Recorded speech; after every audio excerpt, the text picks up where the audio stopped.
कहानी की शुरुआत एक रहस्यमयी मुसाफिर से होती है जिसका नाम नोमैड है। कभी वह स्पेशल फोर्स का बेहद कुशल सैनिक था और कई खूनी युद्धों में अपनी जान दांव पर लगा चुका था। लेकिन अब वह बीते दिनों की दर्दनाक यादों और अनगिनत जख्मों का बोझ उठाए बिना किसी मंजिल के अमेरिका की सड़कों पर भटकता फिरता है। उसका मकसद सिर्फ इतना है कि किसी तरह हिंसा से भरे अपने अतीत को पीछे छोड़ सके। साल 1988 में सफर करते करते वह टेक्सास के एक छोटे और सुनसान कस्बे में पहुंचता है। घंटों पैदल चलने की वजह से वह बुरी तरह थक चुका होता है और उसकी जेब में एक भी डॉलर नहीं बचा होता। भूख से परेशान होकर वह सड़क किनारे बने एक छोटे से ढाबे में जाता है। मालिक से वह साफ कहता है कि उसे खाना चाहिए, लेकिन वह किसी की दया पर नहीं जीना चाहता। अगर वहां कोई छोटा मोटा काम हो तो वह उसके बदले खाना कमाना पसंद करेगा। ढाबे का मालिक उसकी फटी पुरानी वर्दी, कंधे पर टंगा बैग और उसके आत्मविश्वास भरे अंदाज को गौर से देखता है। नोमैड भले ही अपनी पहचान छिपाने की कोशिश कर रहा हो, लेकिन उसकी चाल ढाल साफ बता रही होती है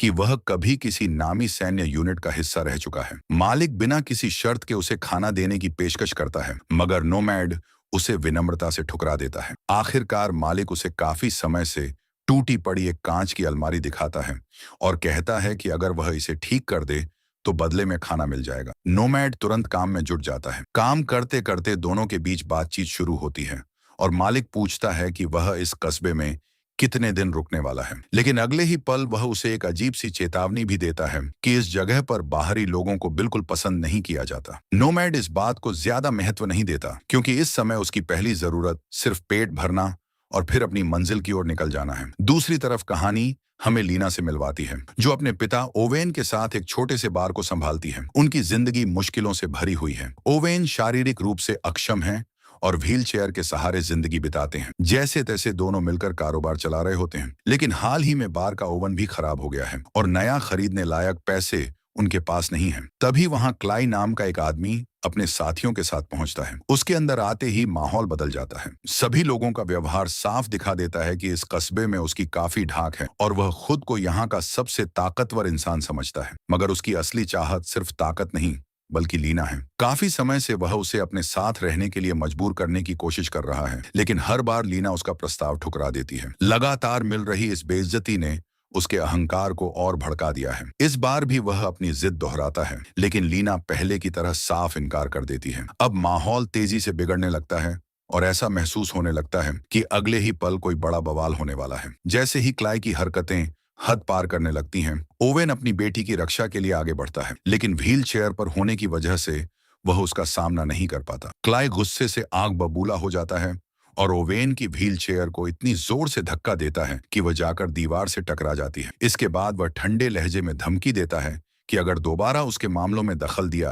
तो हाथ सलामत नहीं बचेंगे। चेतावनी देकर वह अपने आदमियों के साथ वहां से निकल जाता है, जबकि बार में डर और बेबसी का माहौल छा जाता है। दूसरी ओर नोमैड अपना काम पूरा कर चुका होता है और मेहनत से कमाया हुआ खाना आराम से खाने बैठता है। तभी वहां कस्बे का शेरिफ विली पहुंचता है। एक नजर में ही उसे समझ आ जाता है कि यह आदमी यहाँ का रहने वाला नहीं है। वह शालीनता का दिखावा करते हुए साफ शब्दों में कहता है कि इस कस्बे में बाहरी लोगों की कोई जगह नहीं है। वह नोमैड को खाना खत्म करके तुरंत शहर छोड़ने की सलाह देता है। नोमैड शांत स्वर में पूछता है कि क्या उसने कोई कानून तोड़ा है। यह सवाल सुनते ही शेरिफ का धैर्य जवाब दे देता है। वह तंज कसते हुए कहता है कि अपनी अक्लमंदी कहीं और दिखाए। साथ ही यह भी जता देता है कि चाहे वह पहले सेना में कितना ही बड़ा आदमी रहा हो, यहाँ उसे किसी तरह की रियायत नहीं मिलने वाली। यहाँ तक कि वह खुद उसके खाने का पैसा देने की बात कहता है, ताकि उसके पास रुकने का कोई बहाना न बचे। इसी बीच कहानी उस असली शख्स से पर्दा उठाती है जिसके इशारों पर पूरा कस्बा चलता है। उसका नाम जेरेमायाह है,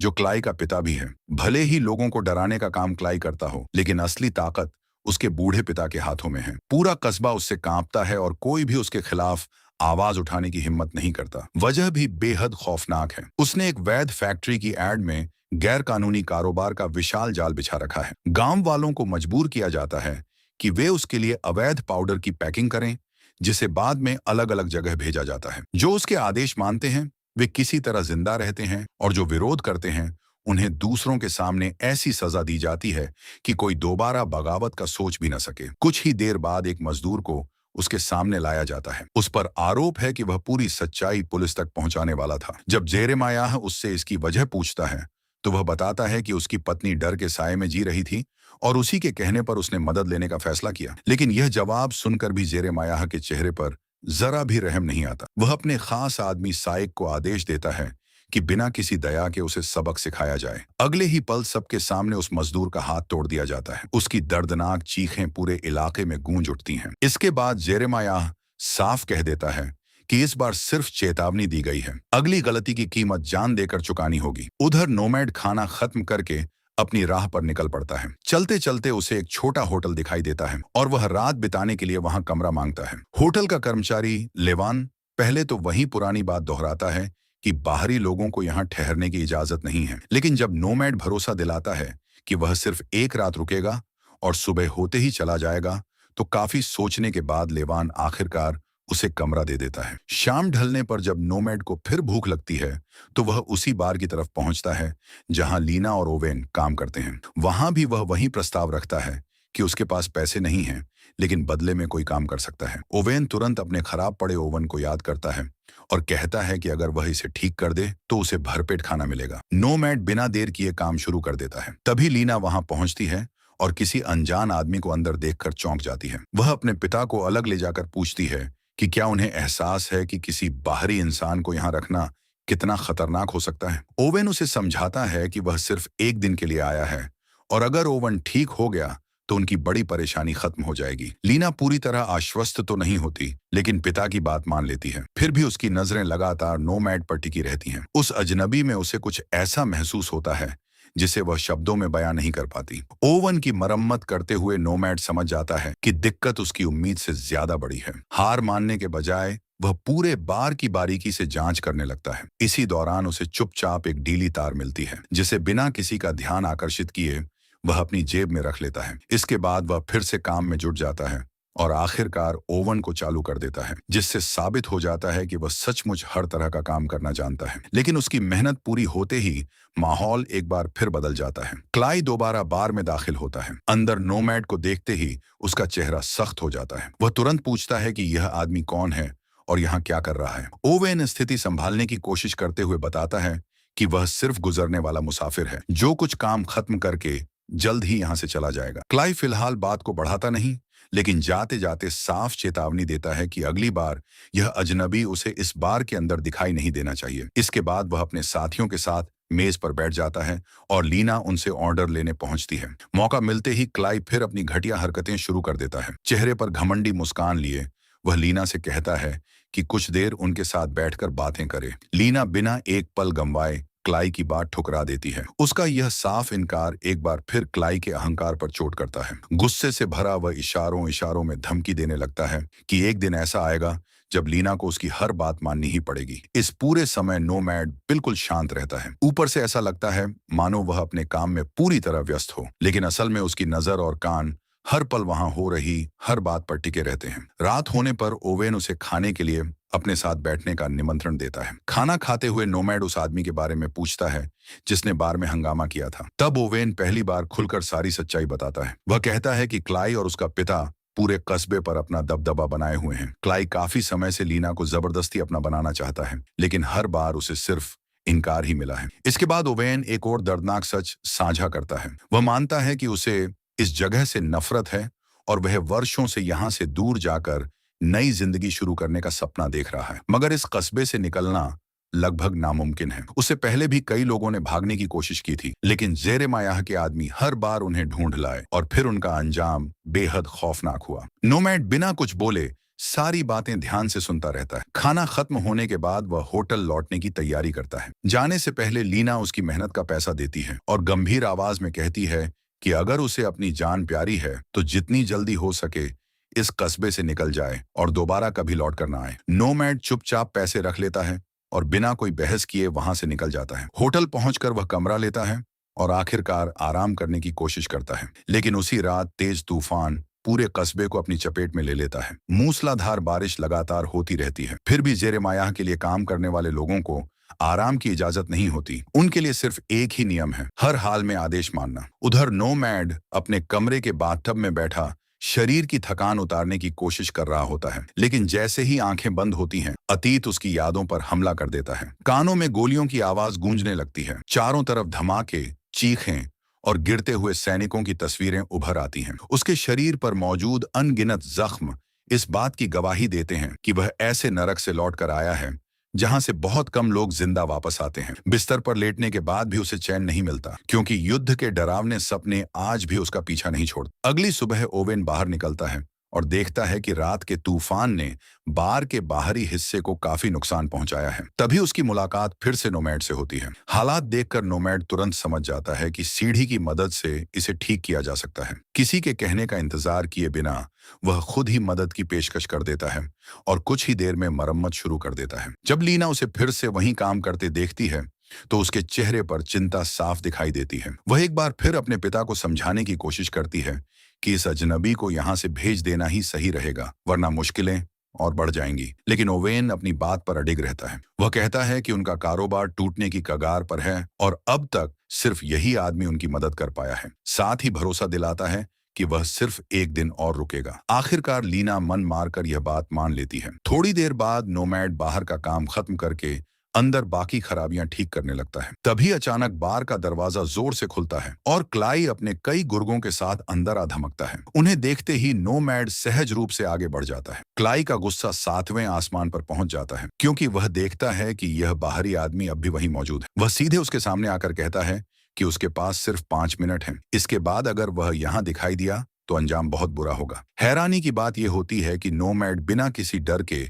शांत स्वर में जवाब देता है कि वह तुरंत चला जाएगा। क्लाई मुस्कुराते हुए कुर्सी पर बैठ जाता है और सचमुच मिनट गिनने लगता है, जैसे उसे इस पल का इंतजार हो। लीना बीच में बोलकर माहौल संभालने की कोशिश करती है और कहती है कि नोमैड वैसे भी जाने वाला है, लेकिन क्लाई उसकी एक नहीं सुनता। झुंझलाकर वह लीना का हाथ जोर से पकड़कर अपनी तरफ खींचता है। छीना झपटी में उसके हाथ का गिलास क्लाई पर गिर जाता है। बस यही छोटी सी बात उसे पूरी तरह पागल बना देती है। अगले ही पल वह लीना को जोरदार थप्पड़ मारता है और वह जमीन पर जा गिरती है। पूरा बार सन्नाटे में डूब जाता है। वहां मौजूद कोई भी इंसान उसके खिलाफ खड़ा होने की हिम्मत नहीं जुटा पाता। लेकिन तभी सब कुछ बदल जाता है। जैसे ही क्लाई अपनी बंदूक निकालने के लिए हाथ बढ़ाता है, नोमैड बिजली जैसी रफ्तार से हरकत करता है। पलक झपकते ही वह क्लाई के हाथ से पिस्तौल छीन लेता है और अगले ही पल उसकी बंदूक बाकी गुर्गों की तरफ धनी होती है। कुछ सेकंड पहले तक जो आदमी पूरे बार पर हुकूमत चला रहा था, अब खुद बेबस खड़ा था। नोमैड सख्त आवाज में सभी को आदेश देता है कि अपनी अपनी बंदूकें मेज पर रख दें। उसकी आंखों में ऐसा आत्मविश्वास और खामोश खतरा दिखाई देता है कि कोई भी विरोध करने की हिम्मत नहीं कर पाता। एक एक करके सभी हथियार मेज पर रख दिए जाते हैं।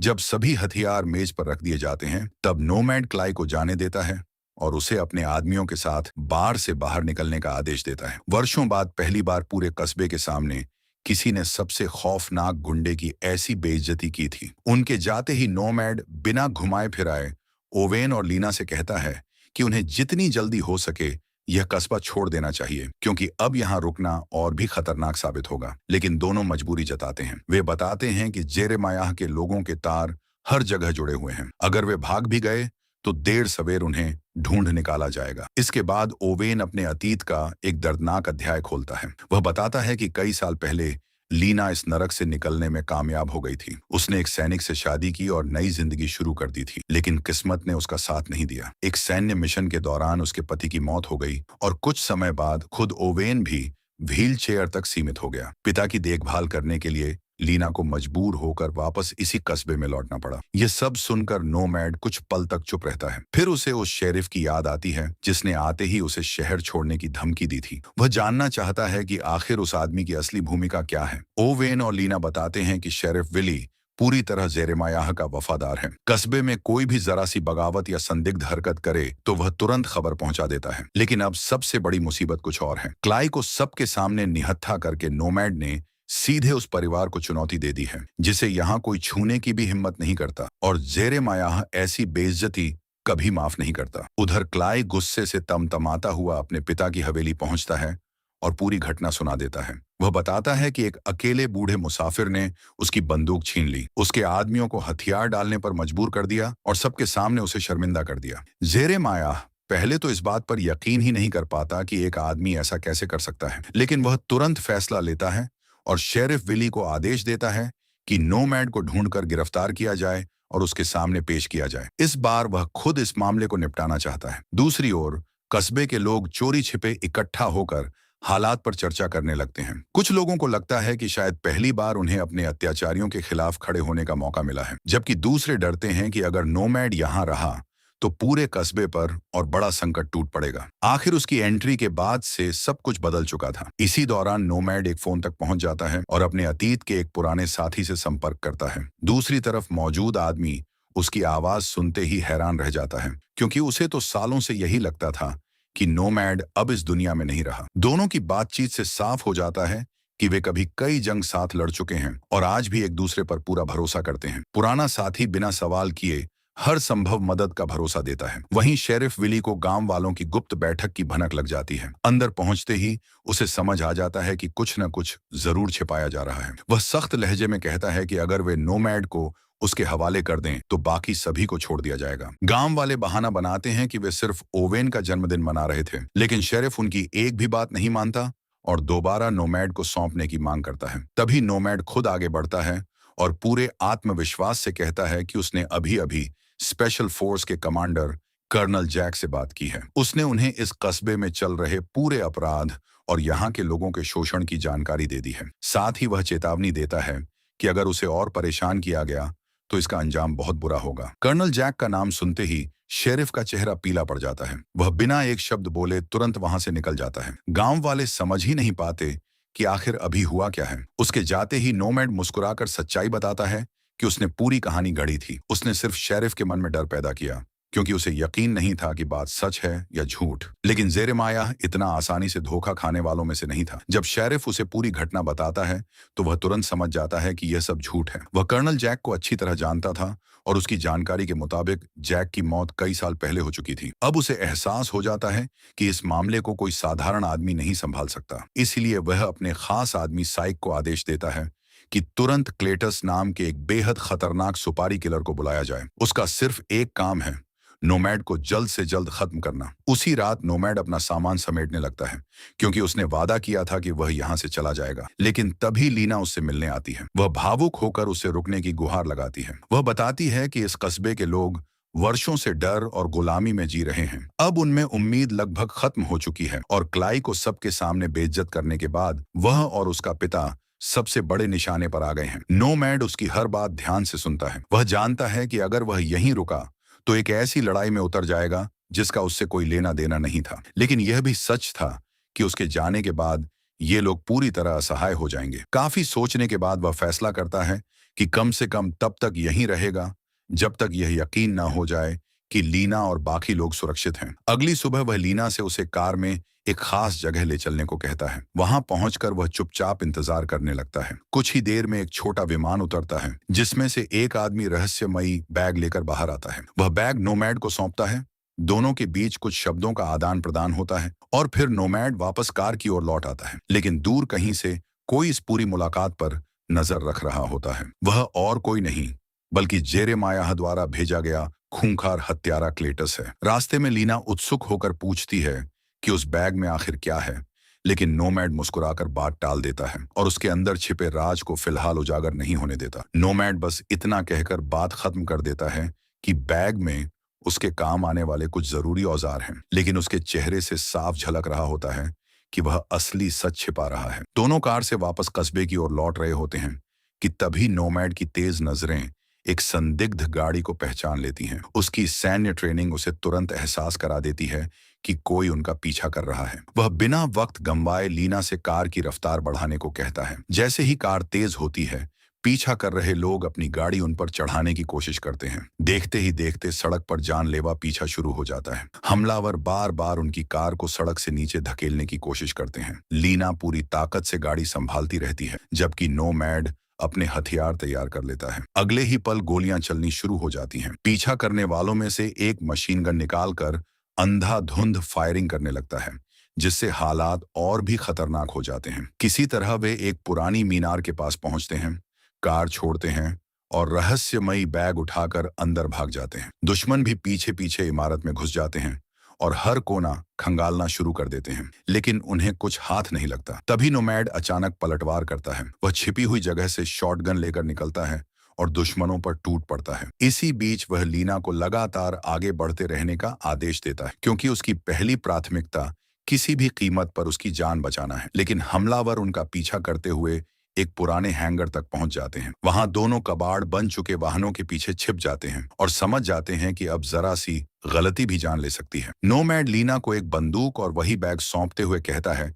कि अगर उसके साथ कुछ भी हो जाए तो बिना पीछे देखे भाग जाना। इसी दौरान एक गुंडा नोमैड के पीछे पीछे बढ़ता है, लेकिन उसे अंदाजा नहीं होता कि वह खुद जाल में फंस चुका है। नोमैड एक पुराने औद्योगिक फ्रिज के पीछे छिपकर सही मौके का इंतजार करता है। जैसे ही सामने वाला लापरवाह होता है, वह बिजली की तेजी से निकलकर उसे वहीं ढेर कर देता है। दूसरी तरफ क्लेटस को लीना की मौजूदगी का पता चल जाता है, क्योंकि उससे गलती से धातु की आवाज निकल जाती है। अब खतरा उसके बिल्कुल सिर पर होता है, लेकिन इस बार लीना भी हिम्मत नहीं हारती। वह सही समय देखकर क्लेटस पर हमला करती है और उसकी बंदूक छीन लेती है। हालांकि क्लेटस उसे गिराने में सफल हो जाता है, लेकिन इससे पहले कि वह कोई नुकसान पहुंचा सके, ऊपर से नोमैड गोली चलाकर उसे खत्म कर देता है और एक बार फिर लीना की जान बचा लेता है। सभी हमलावरों को खत्म करने के बाद दोनों एक दूसरी गाड़ी लेकर वहां से निकल जाते हैं। रास्ते में नोमैड लीना से साफ कहता है कि गांव पहुंचते ही वह अपना सारा सामान समेटे, अपने पिता को साथ ले और तुरंत वहां से निकल जाए, क्योंकि अब हालात पहले से कहीं ज्यादा खतरनाक हो चुके हैं। लेकिन जब वे वापस कस्बे में पहुंचते हैं तो उनके सामने ऐसा मंजर होता है जिसे देखकर किसी के भी होश उड़ जाएं। क्लाई और उसके हथियारबंद आदमी पूरे गांव वालों को बंदूक की नोक पर बंधक बनाए खड़े होते हैं। कोई भाग नहीं सकता, कोई आवाज नहीं उठा सकता। उन्हीं लोगों के बीच ओवेन भी मौजूद होता है। क्लाई अब उन सभी से बदला लेने पर उतारू था जिन्होंने किसी भी तरह नोमैड का साथ दिया था। उसके आदमी नोमैड के सारे हथियार छीन लेते हैं और सिर पर जोरदार वार करके उसे बेहोश कर देते हैं। इसके बाद क्लाई बेरहमी से उसे पीटता रहता है जब तक कि वह मौत के मुहाने पर नहीं पहुंच जाता। फिर वह गांव वालों का मजाक उड़ाते हुए कहता है कि उसने पहले ही चेतावनी दी थी कि इस बाहरी आदमी का साथ देने का यही अंजाम होगा। उसके मुताबिक जो कुछ हो रहा है उसका जिम्मेदार सिर्फ नोमैड है। इसके बाद उसकी नजर लीना पर जाती है। वह ऐलान करता है कि अब उसके पास कोई विकल्प नहीं बचा, या तो वह उसकी पत्नी बनने के लिए तैयार हो जाए, वरना उसे नोमैड के साथ ऐसी सजा मिलेगी जिसे दोनों जिंदगी भर याद रखेंगे। माहौल पूरी तरह विस्फोटक हो जाता है, लेकिन तभी साइक बीच में आकर क्लाई को याद दिलाता है कि जेरेमायाह ने उसे ऐसे आदेश नहीं दिए थे। कुछ पल के लिए ऐसा लगता है कि दोनों आपस में ही भिड़ जाएंगे, मगर किसी तरह मामला शांत हो जाता है। आखिर में क्लाई जबरदस्ती लीना को अपने साथ ले जाता है। उसका इरादा साफ होता है, उसे हर हाल में अपनी पत्नी बनाना, चाहे उसकी मर्जी हो या नहीं। कुछ देर बाद साइक को जेरेमायाह का नया आदेश मिलता है। अब गांव वालों की कोई जरूरत नहीं रही, इसलिए एक भी गवाह जिंदा नहीं बचना चाहिए। इसके बाद अपराधी निर्ममता से लोगों का कत्ल करना शुरू कर देते हैं। एक एक करके बेगुनाह ग्रामीण मार दिए जाते हैं और उन्हीं में ओवेन भी अपनी बेटी की रक्षा करते करते हमेशा के लिए दुनिया छोड़ देता है। बाद में सभी लाशों को ट्रक में भरकर कस्बे से दूर दफनाने के लिए ले जाया जाता है। लेकिन जब वे नोमैड को उठाने वापस लौटते हैं तो उनके पैरों तले जमीन खिसक जाती है। वह वहां से गायब हो चुका होता है। घबराकर वे पूरी इमारत की तलाशी लेते हैं, कमरे, गलियारे, गोदाम, यहाँ तक कि रसोई भी छान मारते हैं, लेकिन नोमैड कहीं दिखाई नहीं देता। उन्हें बिल्कुल अंदाजा नहीं होता कि वह उनकी आंखों के ठीक ऊपर छत की लोहे की संरचनाओं में छिपा बैठा है और सही मौके का इंतजार कर रहा है। जैसे ही कई गुंडे उसके नीचे से गुजरते हैं, वह अचानक ऊपर से छलांग लगा देता है। इससे पहले कि कोई संभल पाए, वह आसपास पड़ी हर चीज को हथियार बनाकर एक एक दुश्मन को खत्म करना शुरू कर देता है। एक आदमी चाकू से उस पर हमला करता है, लेकिन नोमैड आखिरी पल में बच निकलता है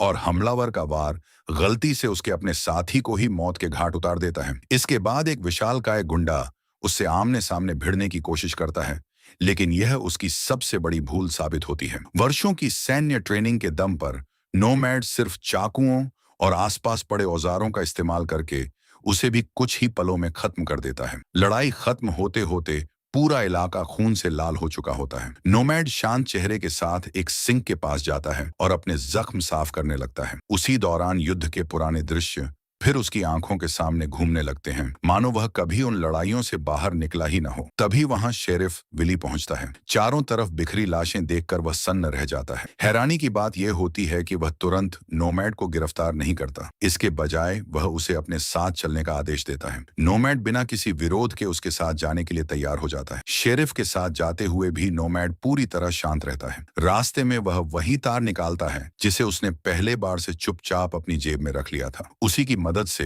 वह बिना किसी को भनक लगे हथकड़ियों से खुद को आजाद कर लेता है। दूसरी तरफ शेरिफ वायरलेस पर साइक को खबर देता है कि सब कुछ नियंत्रण में है और नोमैड गिरफ्तार हो चुका है। यह सुनकर साइक कुछ पल के लिए हैरान रह जाता है, लेकिन अगले ही क्षण दोनों के बीच तीखी बहस शुरू हो जाती है। मामला इतना बढ़ जाता है कि साइक बिना झिझक शेरिफ पर गोली चला देता है। मरने से पहले वह सिर्फ इतना कहता है कि इसे निजी दुश्मनी मत समझना, ये सिर्फ कारोबार है। वर्षों तक अपराधियों की सेवा करने वाला शेरिफ आखिर उन्हीं लोगों के हाथों मारा जाता है जिनकी रक्षा के लिए उसने पूरी जिंदगी ईमान बेच दी थी। इस अफरा तफरी का फायदा उठाकर नोमैड एक बार फिर सबकी नजरों से गायब हो जाता है। अब शुरू होती है असली शिकारी की शिकार पर नहीं, बल्कि शिकारियों की शिकारी से टक्कर। साइक के आदमी एक एक करके रहस्यमय तरीके से मारे जाने लगते हैं। नोमैड अपनी सैन्य ट्रेनिंग और रणनीति का इस्तेमाल करते हुए उन्हें संभलने का एक भी मौका नहीं देता। आखिरकार आमना सामना साइक से होता है। दोनों के बीच पहले गोलियों की जबरदस्त बौछार होती है। जब हथियारों की गोलियां खत्म हो जाती हैं, तो लड़ाई हाथापाई में बदल जाती है। दोनों पूरी ताकत झोंक देते हैं, लेकिन आखिर अनुभव जीत जाता है। नोमैड एक रस्सी की मदद से साइक को जकड़ लेता है और उसका भी हमेशा के लिए अंत कर देता है। जैसे ही वह आगे बढ़ने वाला होता है, उसे तेज रफ्तार से आती एक गाड़ी की आवाज सुनाई देती है। गाड़ी में क्लाई मौजूद होता है और उसके साथ लीना भी होती है। वहां पहुंचते ही क्लाई को एहसास हो जाता है कि कुछ बहुत गलत हो चुका है। चारों तरफ सन्नाटा पसरा है और उसके सारे आदमी गायब हैं। घबराकर वह गाड़ी सीधे नोमैड की तरफ मोड़ देता है ताकि उसे कुचल सके, लेकिन नोमैड अपनी जगह से हिलता तक नहीं। वह शांत भाव से बंदूक उठाता है, निशाना साधता है और ट्रिगर दबा देता है। गोली सीधे क्लाई के सिर में लगती है और उसी पल उसकी कहानी खत्म हो जाती है। लीना को आजाद कराने के बाद नोमैड उसे वह कड़वा सच बताता है जिसे सुनने के लिए कोई भी तैयार नहीं हो सकता। वह कहता है कि उसके पिता समेत पूरे कस्बे के लोगों की हत्या जेरेमायाह के आदेश पर कर दी गई है। यह सुनते ही लीना की दुनिया बिखर जाती है। उसकी आंखों से आंसू रुकने का नाम नहीं लेते, लेकिन दोनों जानते हैं कि अभी एक आखिरी हिसाब बाकी है। वे सीधे जेरेमायाह की हवेली की ओर निकल पड़ते हैं। वहां पहुंचकर देखते हैं